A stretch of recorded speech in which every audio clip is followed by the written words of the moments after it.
It's been a year since a murderous ambush in rural Victoria led to Australia's biggest manhunt, and the consequences are being felt beyond the dense bush and old mines of the country that Dezi Freeman escaped.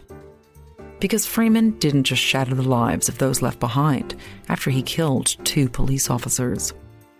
I'm Samantha Selinger-Morris, and you're listening to the Morning Edition from The Age and the Sydney Morning Herald. Today, crime journalist Sharon Groch on the Underground Network and doomsday preppers in the High Country, and why Freeman, a monster to some, has become an outlaw hero to an entrenched part of Australian society. It's Wednesday, August 26th. Sharon, welcome back to the podcast. Thanks for having me again, Sam. Now, you recently returned to Porepunkah, so what is it like there now, 1 year after Dezi Freeman shot and killed 2 police officers? Yes, well, until Freeman shot those police, they were serving a warrant on him in a child sexual abuse investigation. This little remote town in Porepunkah, it was really just another beautiful snow town that you'd drive through in Victoria's high country on the way to the slopes. Maybe you'd go there for some bike riding. I've been there myself a lot of times, but there's this whole other world there off-grid that you'd never find from the tourist road. So in town, you'll find all the families crowding around cafe heaters, queuing for their hire skis. But then just a few kilometres away, you've got someone like Ray Comp, who's a 73-year-old little hermit living in this off-grid hut where he only gets his news when people come to his door or when he pops into town, which he tells me he only really does when he's lost something. So it's a strange kind of beautiful place. And the locals are understandably very tired of outsiders now, a year on after Dezi Freeman, because the manhunt for him that went on for 7 months, it really shut down these tourist towns in the peak of what was quite a rare bumper snow season in 2025. So they're sick of outsiders like journalists, and they can kind of pick them a mile away. Some of these people, they're very eager not to be defined by Freeman's actions. They've bounced back from the lockdowns, and they tell me, they're glad he's dead. They're glad the families of the cops are getting some closure.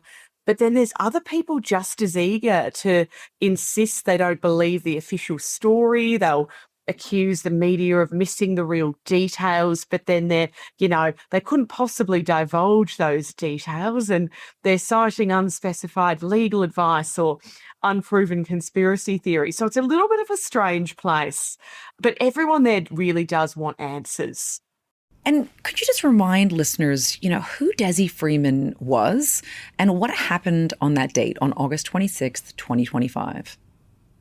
So Dezi Freeman, his real name was actually Desmond Philby, and he'd grown up in the area around the high country. The family had moved around a bit. They'd also been up at the border, but he was a local guy. He was known for loving bushcraft, but in more recent years, he'd also been sort of rapidly kind of vanishing down this wormhole of sovereign citizen ideology. So these are the people that reject the authority of the state. They often challenge things like, driving fines and other penalties through the courts using their own brand of pseudo law or nonsense law.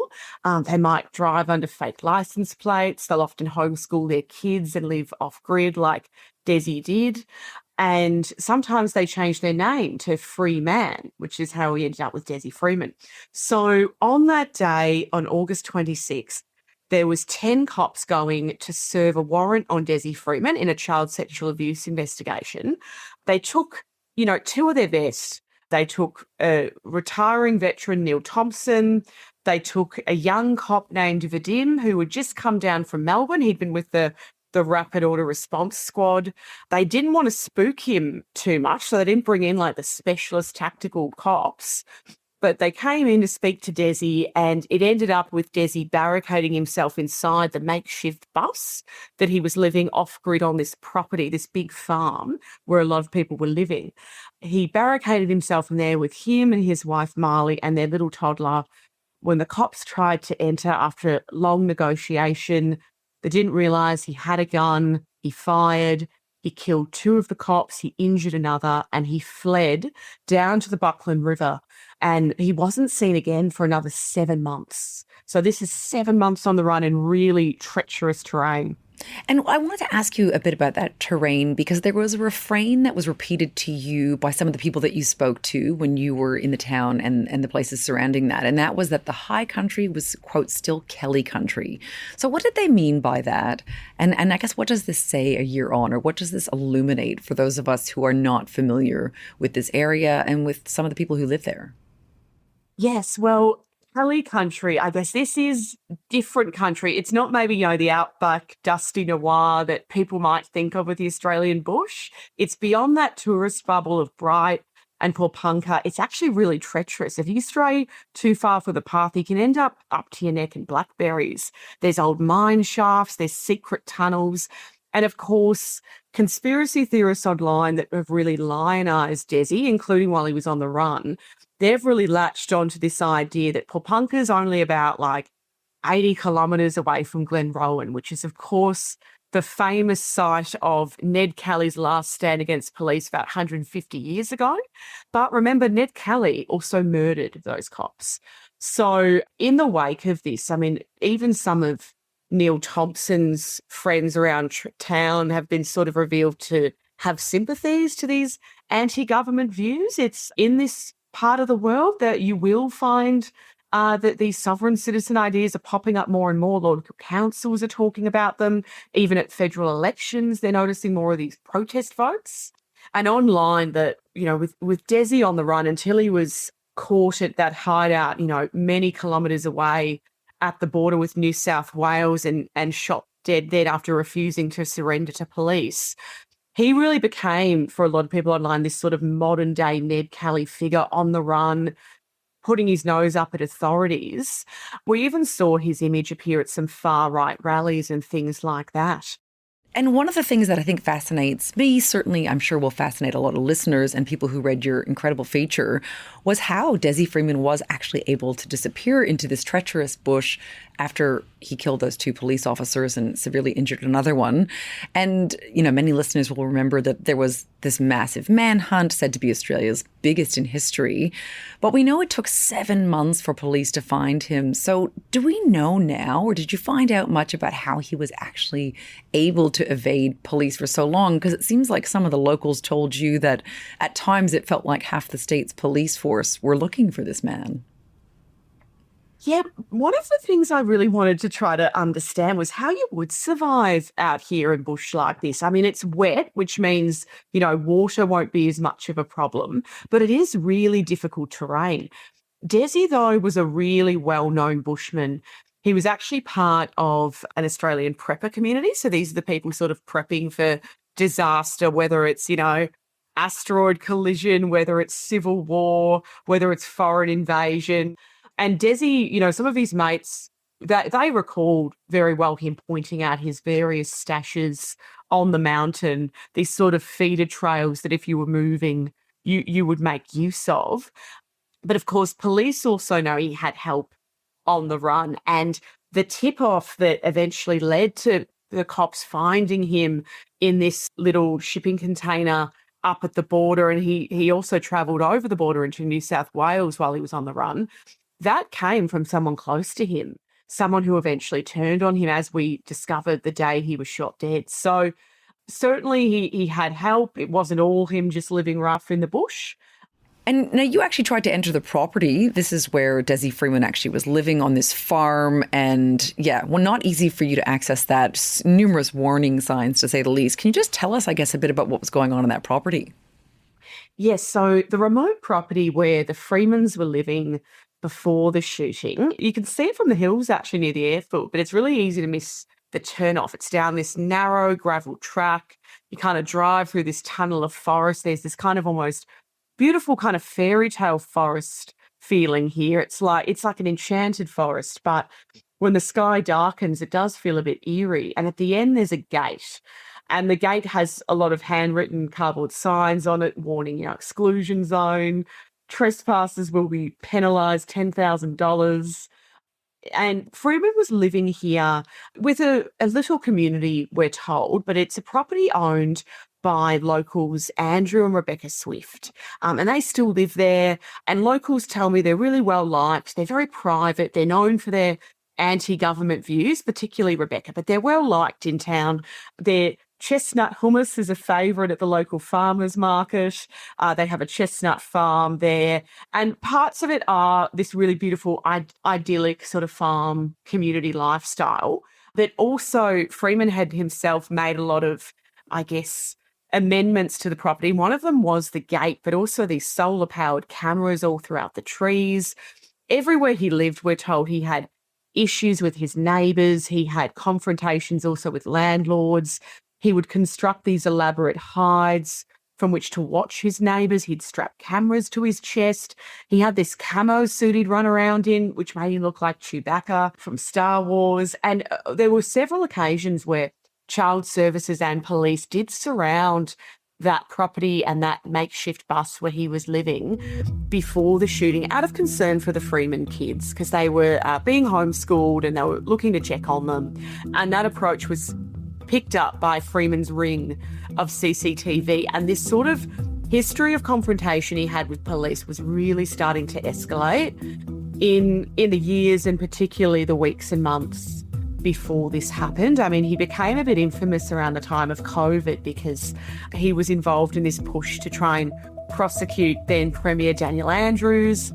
He tried to arrest a local magistrate, and he was always at these sort of, anti-lockdown protests. But now that the cops had started investigating him over child sexual abuse allegations, he had been talking to his friends and his family about really feeling things closing in on him. And unfortunately, we learnt that his brother and his wife had finally convinced him to go and see a psychologist in the days and weeks before the shooting. And he actually had an appointment booked that day, but he never made it. After the break. After dark, there's sort of a two-way network that it's often just used for people on the road, but it's also used by a lot of people in this prepper community to communicate.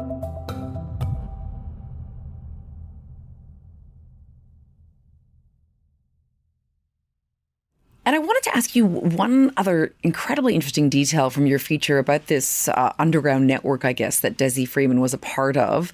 This had to do with your interview with one of the men in this community. He's an ex-bikie. This is Stephen Mallet. And he had something really interesting to tell you about, I guess, this two-way radio system that operated within the community. So can you tell us a bit about how that operated and what it was used for?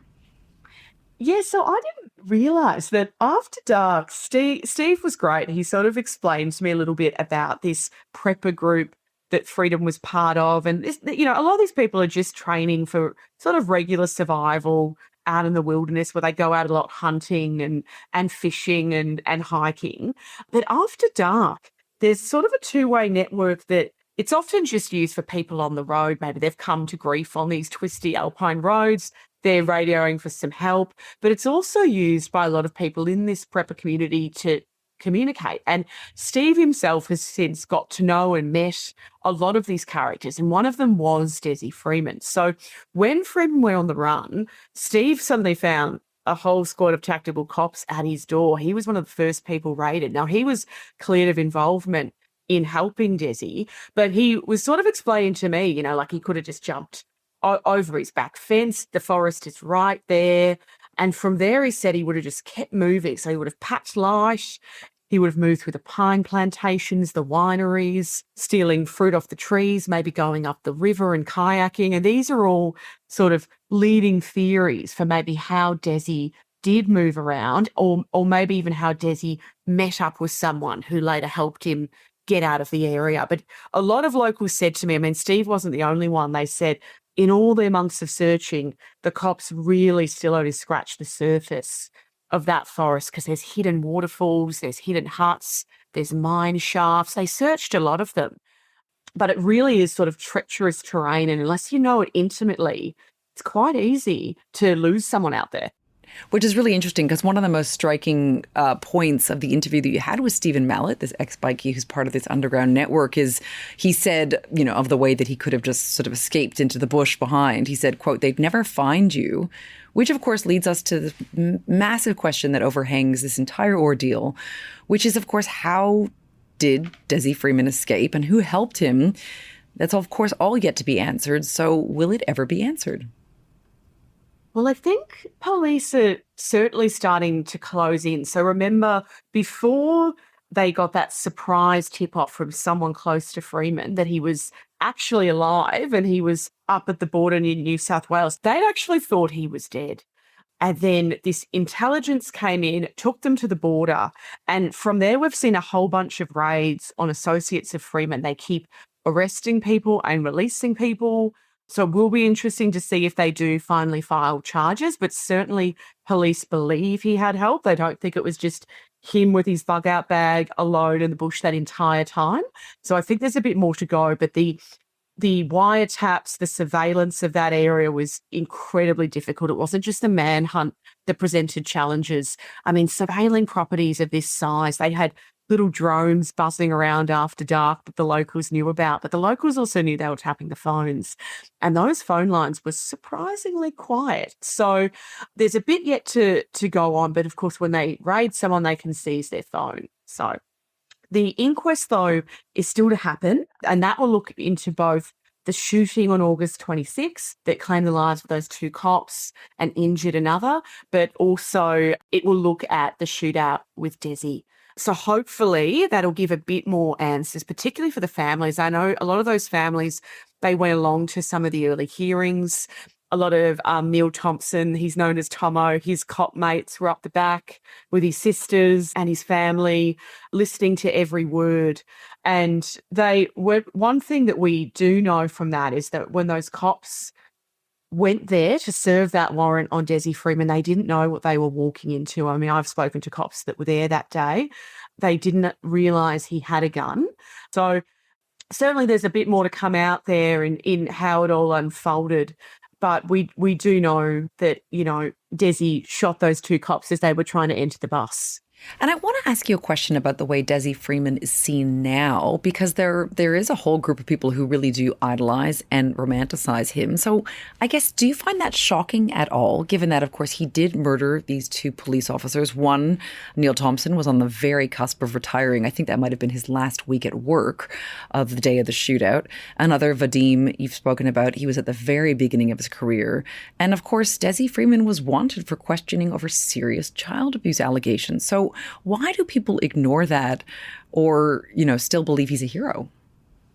Yes, I did find it shocking, particularly when I heard such sympathy sort of still alive in the local community, because that was also the local community of a lot of the cops that were involved in that. And the pain of what that day of violence has left behind is so visceral in the community as well. It was surprising to see how many people still have sympathies for Dezi Freeman. But I guess his story does have all the makings of a good conspiracy theory. He vanished like a ghost into the forest. You probably remember there were those AI-generated folk songs flying around the internet calling him the ghost of Mount Buffalo. And given that it is Cali country, as everyone likes to remind me, this idea of the outlaw out there thumbing his nose to authorities, turning on the government, the rise of sovereign citizen ideas that we saw really take hold during the pandemic. It's now sort of caught fire in these communities. And as Josh Roos, he's an extremism expert, and he gave expert testimony during the inquest for the 2022 shootings in Wheelumbilla in Queensland. You might remember that was when a family of conspiracy theorists shot dead two cops and a neighbour who had come then to just perform a routine missing persons check. But the trains, like Freeman, saw cops as devils, and that descended into a really awful day of violence. Josh Roos gave evidence into that inquiry, and he was telling me that out here, this kind of, it's weird country because you sort of have this modern online phenomenon of sovereign citizens, and it collides with this old mythology of the outlaw. And so you'll find people living in these kind of off-grid communities, often by choice, but also, sometimes like afraid to put on their heating, afraid to use power, whereas next door you've got these luxury Airbnbs. And we know that the regions are still starved of services. They really are on a bit of a critical knife's edge here, particularly for mental health support. And unfortunately, we know how close Dezi came to finally getting that mental health support, but didn't get it. Some of these people understand they have been left behind. They don't have the services they deserve. And I think all of that, we need to be alive to that if we're thinking about the sovereign citizen threat, because a lot of it is a little bit about mental health. But then, of course, Freeman's image has now been sort of lionised and taken on by people that have got, very nefarious intentions, such as the neo-Nazi movement. We saw his picture spring up at far-right rallies in Adelaide and elsewhere right after the shootings. So this is a threat as well. Well, there's so much to this story. I think it really illuminates a lot about what's happening, perhaps not so much underground, but sort of in hiding almost. So thank you so much, Sharon, for your time. Thank you so much, Sam.